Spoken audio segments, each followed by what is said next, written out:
نحمده ونصلي ونسلم على رسوله الكريم اما بعد فاعوذ بالله من الشيطان الرجيم بسم الله الرحمن الرحيم لهم من فوقهم ظلل من النار ومن تحتهم ظلل ذلك يخفف الله به عباده يا عباد فاتقون۔ ان کے لیے اوپر سے آگ کے پہاڑ ہوں گے اور ان کے نیچے پہاڑ ہوں گے۔ اللہ اپنے بندوں کو اسی سے ڈراتا ہے، اے میرے بندو تم مجھ سے ڈرو۔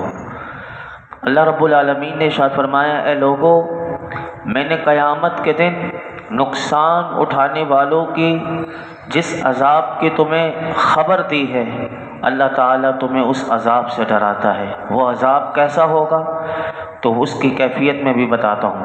فرمایا کہ تم اس کے خوف سے جو تمہیں اللہ نے بتا دیا ہے قرآن میں، تو تم اس خوف اس کا کرتے ہوئے کہ وہ جو عذاب ہے اللہ کا، گناہوں سے بچو اور کفر کو چھوڑ کر اللہ پر ایمان لے آؤ، اس کے رسول کی تصدیق کر کے اور احکامات اور ممنوعات میں اس کی پیروی کر کے آخرت کے عذاب سے نجات پا جاؤ۔ اے میرے بندو، میں نے جو چیزیں تم پر فرض کی ہیں ان کی ادائیگی اور گناہوں سے بچنے کے معاملے میں مجھ سے ڈرو اور وہ کام نہ کرو کہ جو میری ناراضگی کا سبب ہو۔ اللہ تعالیٰ نے اس آیت کریمہ میں اس عذاب کی کیفیت کو بیان کیا کہ فرمایا کہ ان کے لیے کیسا عذاب ہوگا کہ ان کے اوپر بھی آگ کے پہاڑ ہوں گے اور نیچے بھی آگ کے پہاڑ۔ معنی یہ کہ ہر طرف سے انہیں آگ نے گھیرا ہوا ہوگا، اور کیسے گھیرا ہوا ہوگا؟ آئیے میں حدیث پاک آپ کو سناتا ہوں۔ ہم اللہ کی بارگاہ میں دعا کرتے ہیں، اللہ ہمیں جہنم کے عذاب سے بچا لے، اللہ ہمیں جہنم کے عذابات سے ہماری حفاظت فرمائے، اور اللہ ہمارا ایمان سلامت رکھے کہ ایمان کی سلامتی کے ساتھ ہم دنیا سے رخصت ہو جائیں۔ آئیے وہ عذاب کیسا ہے جو قرآن میں اور جو میرے آقا نے بتایا، سنیے۔ حضرت سوید بن غفلہ رضی اللہ تعالیٰ عنہ فرماتے ہیں، جب اللہ تعالیٰ اس بات کا ارادہ فرمائے گا کہ جہنمی جو جہنم میں جائے گا اپنے ماں سوا سب کو بھول جائے، یعنی صرف اپنے آپ سے ہٹ کر سب کو بھول جائے، تو فرمایا ان میں سے ہر شخص کے لیے اس کے قد، جتنا اس کا قد ہوگا، 5 فٹ 6 فٹ 7 فٹ جو بھی اتنا فٹ ہوگا، فرمایا ہر شخص کے لیے اس کے قد کے برابر آگ کا ایک صندوق بنایا جائے گا، پھر اس میں اس کو ڈال دیا جائے گا۔ فرمایا اس کو جو صندوق میں ڈالنے کے بعد آگ کے تالوں میں سے ایک تالا اس کے اوپر لگا دیا جائے گا، اس صندوق پر۔ پھر اس شخص کی ہر رگ میں، یعنی ہر نس میں آگ کی کیلیں لگا دی جائیں گی، پھر اس صندوق کو دوسرے آگ کے صندوق میں رکھ کر پھر آگ کا تالا لگا دیا جائے گا، اور پھر ان دونوں صندوق کے درمیان فرمایا اللہ کی طرف سے آگ جلائی جائے گی۔ تو اب جو کافر ہوگا، جو جہنمی، وہ یہ سمجھے گا کہ اس کے سوا کوئی آگ میں نہ رہا۔ پھر اللہ تعالیٰ نے ارشاد فرمایا، یہی والی آیت حضرت سوید بن غفلہ فرماتے ہیں، لَهُم مِّن فَوْقِهِمْ ظُلَلٌ مِّنَ النَّارِ وَمِن تَحْتِهِمْ ظُلَلٌ، ان کے اوپر آگ کے بھی پہاڑ، ان کے نیچے بھی آگ کے پہاڑ۔ اور اللہ تعالیٰ ایک اور مقام پر قرآن میں فرماتا ہے، لَهُم مِّن جَهَنَّمَ مِہَادٌ وَمِن فَوْقِهِمْ غَوَاشٌ، ان کے لیے آگ کا بچھونا ہے اور ان کے اوپر سے اسی کا اوڑھنا ہوگا۔ اللہ تعالی ہمیں اپنے غضب سے محفوظ فرمائے اور جہنم کے عذاب سے بچائے۔ آگے سنیے اللہ تعالی نے پھر کیا ارشاد فرمایا، والذین اجتنبوا الطاغوت ان یعبدوها وانابوا الی اللہ لهم البشری فبشر عباد الذین یستمعون القول فیتبعون احسنہ اولئک الذین ہداہم اللہ واولئک ہم اولو الالباب، جنہوں نے بتوں کی پوجا سے اجتناب کیا اور اللہ کی طرف رجوع کیا، انہی کے لیے خوشخبری ہے۔ تو میرے بندوں کو خوشخبری سنا دو، جو کان لگا کر بات سنتے ہیں پھر اس کی بہتر بات کی پیروی کرتے ہیں، یہ ہیں جنہیں اللہ نے ہدایت دی اور یہی عقل مند ہیں۔ ان دو آیات کا مختصر خلاصہ یہ ہے کہ وہ لوگ، اللہ تعالیٰ نے فرمایا کہ جنہوں نے بتوں کی پوجا کرنے سے اپنے آپ کو بچایا، پہلے تھے بتوں کی پوجا کرنے والوں کا عذاب بھی بتا دیا، ان کا نقصان بھی بتا دیا، اب اللہ تعالیٰ کا قرآن ہمیں بتاتا ہے کہ وہ لوگ جنہوں نے اپنے آپ کو بتوں کی پوجا سے بچایا اور اللہ کی بارگاہ میں توبہ کی، اس کی توحید کے اقرار اور صرف اسی رب العالمین کی عبادت اور اس کے علاوہ جتنے معبود ہیں ان تمام معبودوں سے براءت کا، بیزاری کا اظہار کیا، فرمایا انہی مسلمانوں کے لیے، مومنوں کے لیے دنیا اور آخرت میں خوشخبری ہے۔ دنیا میں کیا؟ ان کے لیے کون سی بشارت ہے؟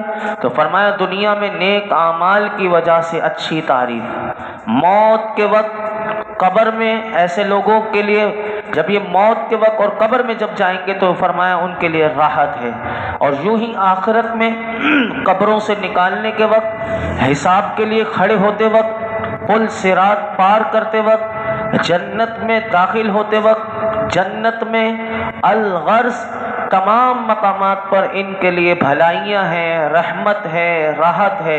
تو اے پیارے حبیب صلی اللہ علیہ وسلم، میرے ان بندوں کو آپ خوشخبری سنا دو کہ جو کان لگا کر غور سے قرآن کو سمجھتے ہیں، سنتے ہیں، قرآن و حدیث کو سمجھتے ہیں، اور فرمایا کہ پھر سننے کے بعد اس پر عمل کرتے ہیں کہ جس میں ان کی بہتری ہو، یہ ہیں فرمایا جنہیں اللہ نے اپنی عبادت اور وحدانیت کہ وہ اللہ ایک ہے اس کے اقرار کی ہدایت اللہ نے دی، اور پھر اللہ نے ان کی تعریف کی، فرمایا اولو الالباب، یہ عقل مند لوگ ہیں کہ جس نے رب کو ایک مان لیا، فرمایا یہ ہیں عقل مند۔ اس آیت کریمہ کا شان نزول بھی علماء نے لکھا کہ حضرت عبداللہ بن عباس رضی اللہ عنہما فرماتے ہیں کہ یہ جو دو آیات ہیں صحابہ کرام کے بارے میں نازل ہوئے، اور کس کے بارے میں؟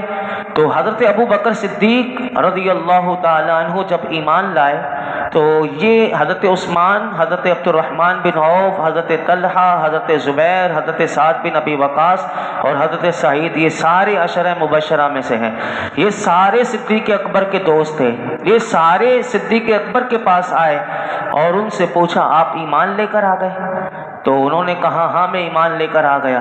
تو ان سے ان کا حال دریافت کیا، تو صدیق اکبر نے جب اسلام کی انہیں دعوت دی اور اپنے ایمان کی انہیں خبر دی تو فوراً صدیق اکبر کیونکہ تھے ہی اتنے سچے کہ ان کی بات سنتے ہی یہ سارے حضرات جن کے میں نے نام لیے یہ سارے ایمان لے کر آ گئے، اور یہ سارے انہوں نے حق کو قبول کر لیا۔ اللہ نے ان کی وہ شان میں یہ آیت کریمہ نازل کر دی۔ اب دیکھیے یہ ہے قرآن کہ جس میں میرا رب ان لوگوں کی شان بھی بیان کر دیتا ہے اور قیامت تک آنے والوں کا سبق بھی اس میں بیان ہو گیا اس آیت کریمہ میں۔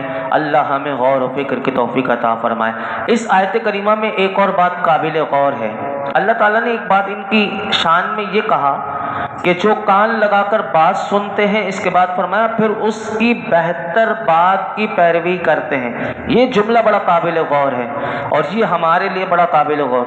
قرآن و حدیث میں علماء فرماتے ہیں جو احکام دیے گئے، آپ قرآن سن رہے ہیں اور جو سمجھ میں آ رہا ہے ان میں ثواب کے اعتبار سے فرق ہے۔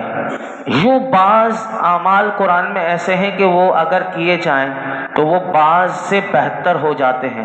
جیسے مثال میں آپ کو دو دیتا ہوں، مقروض جس کسی نے کسی سے قرض لیا، اب وہ سامنے والا جو ہے تنگ دست بھی ہے اور قرض ادا نہیں کر پا رہا، اب وہ جس نے قرض دیا اس تنگ دست مقروض کو آسانی آنے تک وہ مہلت دیتا ہے، اور یہ قرآن کا حکم ہے۔ قرآن میں اللہ تعالیٰ نے جو قرضہ دیتے ہیں ان کے لیے کیا فرمایا، پہلے آیت کریمہ سنیے پھر آپ کو سمجھ میں آئے گی مثال۔ وَإِن كَانَ ذُو عُسْرَةٍ فَنَظِرَةٌ إِلَىٰ مَيْسَرَةٍ، اللہ فرماتا ہے اگر مقروض تنگدست ہو تو اسے آسانی تک مہلت دو. یہ اللہ نے ایک حکم دیا کہ وہ تم نے تو دے دیا، تم نے نیکی کی، اسے قرض دیا، اب وہ سامنے والا نہیں دے پا رہا، تمہیں پتہ ہے کہ اس کی نیت ہے دینے کی. ایک تو وہ ہوتا ہے بےایمانی ہوتا ہے کہ لے کے دینے کی نیت ہی نہیں، میں اس کی بات نہیں کر رہا. اللہ فرماتا ہے کہ جو سامنے والا مقروض ہے، تنگ دست ہے، اور تم جانتے ہو کہ وہ دے سکتا ہے لیکن ابھی اس کی حالت کنڈیشن ایسی ہے کہ وہ نہیں دے پا رہا، تو اللہ فرماتا ہے اسے آسانی، جب تک اس کی آسانی ہو جائے تم اسے مہلت دے دو. پھر اللہ دوسرا حکم کہتا ہے یہ بہتر ہے. اس سے بہتر کیا ہے؟ تو فرمایا وَأَن تَصَدَّقُوا خَيْرٌ لَكُمْ إِن كُنتُمْ تَعْلَمُونَ، اور تمہارا قرض کو سکر کر دینا یہ تمہارے لیے سب سے بہتر ہے اگر تم جان لو. یعنی اگر اللہ نے تمہیں اتنا دیا ہے کہ تم اس سے نہ بھی مانگو، نہ لو، بلکہ اسے معاف کر دو، دے دیا، نہیں چاہیے مجھے، تو اللہ فرماتا ہے یہ سب سے بہتر ہے. تو آپ کو سمجھ میں آ گیا کہ دیکھیے کہ دونوں بہتر ہیں، لیکن سب سے زیادہ بہتر کیا ہے کہ اس کو معاف کر دینا، اسے دے دینا، ہبہ کر دینا. دیا بھی تھا، نیکی بھی مل گئی اور ڈبل نیکی کما لی، اسے معاف کر دیا. یہ ہے. تو یہی اللہ نے شان صحابہ کی بیان کی کہ جو اس سے بہتر بات کی پیروی کرتے ہیں. قرآن میں دونوں باتیں بتائی گئی، تو بہتر بات کی پیروی کرنے والے نیکیوں میں آگے بڑھنے والے. آئیے دوسری مثال میں آپ کو سمجھاتا ہوں. اسی طرح کسی نے تکلیف پہنچائی تو قرآن کہتا ہے اسے ویسی ہی سزا دینا، اور دوسرا ہے صبر کرنا. دونوں جائز ہے، لیکن صبر کرنا سزا دینے سے زیادہ بہتر ہے. یہ بھی قرآن نے بتایا وَإِنْ عَاقَبْتُمْ فَعَاقِبُوا بِمِثْلِ مَا عُوقِبْتُمْ بِهِ. اللہ نے فرمایا اگر تم کسی کو سزا دینے لگو تو ایسی ہی سزا دو جیسی تمہیں تکلیف پہنچائی گئی. اور فرمایا وَلَئِنْ صَبَرْتُمْ، اور اگر تم صبر کرو لَهُوَ خَيْرٌ لِّلصَّابِرِينَ، تو بے شک صبر کرنے والوں کے لیے سب سے بہتر ہے. تو اسی طرح یاد رکھیے ہمارے لیے بھی اس میں بہت بڑا پیغام. اور آخری بات بیان کر کے میں اپنی گفتگو سمیٹتا ہوں. اسی طرح سب سے بہتر نیک عمل وہ ہے، یاد رکھیے گا، کہ جو ہمیشہ استقامت کے ساتھ کیا جائے، اگرچہ تھوڑا ہی کیوں نہ ہو. اس کو اس حدیث پاک سے سمجھیے. میرے آقا علیہ الصلوۃ والسلام کی اس حدیث پاک کو حضرت ابو ہریرہ رضی اللہ تعالیٰ عنہ روایت کرتے ہیں کہ نبی کریم صلی اللہ علیہ وسلم نے ارشاد فرمایا تم اتنے عمل کی عادت بناؤ. بعض جذبات میں آ کر بہت زیادہ نیکیاں کرتے ہیں پھر چھوڑ جاتی ہے، جذبات میں آ کے نیکیاں شروع کر دیتے ہیں لیکن اس پر استقامت نہیں رہتی. اسی لیے حضور نے ایک فارمولہ دے دیا، فرمایا تم اتنے عمل کی عادت بناؤ جتنے کی تم طاقت رکھتے ہو. اگر روزانہ 100 دفعہ درود شریف پڑھ سکتا ہے تو روزانہ پڑھے، کچھ بھی ہو جائے 100 دفعہ پڑھے. 1000 بار نہیں پڑھ پا رہا لیکن 100 کی عادت، 100 بار استغفار پڑھ سکتا ہے، 1000 بار نہیں پڑھ پا رہا، روزانہ 100 بار نہ چھوڑے. قرآن کی 2 آیتیں پڑھ سکتا ہے لیکن ڈیلی پڑھے. اسی طرح جیسے علماء نے آسانی کرنے کے لیے 19 آیاتیں لکھی کہ روزانہ 19 پڑھے تو پورے سال میں قرآن ختم ہو جائے. اسی طرح وہ نوافل زیادہ نہیں پڑھ سکتا تو 5 وقت کی نماز ہی استقامت سے، پابندی سے پڑھے. تو میرے آقا نے فرمایا تم اتنے عمل کی عادت بناؤ جتنی تم طاقت رکھتے ہو. اور پھر حضور نے فرمایا پس بہترین عمل وہ ہے جو ہمیشہ ہو اگرچہ کم ہی ہو. تو یاد رکھیے گا یہ ہمیں بات اس آیت کریمہ سے ملی کہ جو لوگ جائز احکام پر عمل کرتے ہیں وہ ملامت کے مستحق نہیں، اور جو ثواب کے کام کرتے ہیں وہ قابل تعریف ہیں. لیکن جو زیادہ بہتر اعمال ثواب کے بجا لاتے ہیں تو وہ ثواب کے مستحق بھی بنتے ہیں اور زیادہ اللہ کی بارگاہ میں قابل تعریف ہیں. جو میں نے 2 مثالیں آپ کے سامنے رکھی، اللہ رب العالمین ہمیں زیادہ بہتر اعمال کرنے کی توفیق عطا فرمائے اور قرآن و سنت کا نور اور اس کا فیضان نصیب فرمائے. الحمدللہ رب العالمین والصلاۃ والسلام علی سید الانبیاء والمرسلین وعلی آلہ واصحابہ اجمعین. اللہ پاک جو کچھ سنا ہے اس میں کوئی غلطی کوتاہی ہو معاف فرما، قرآن حکیم کا نور اور اس کا فیضان عطا فرما.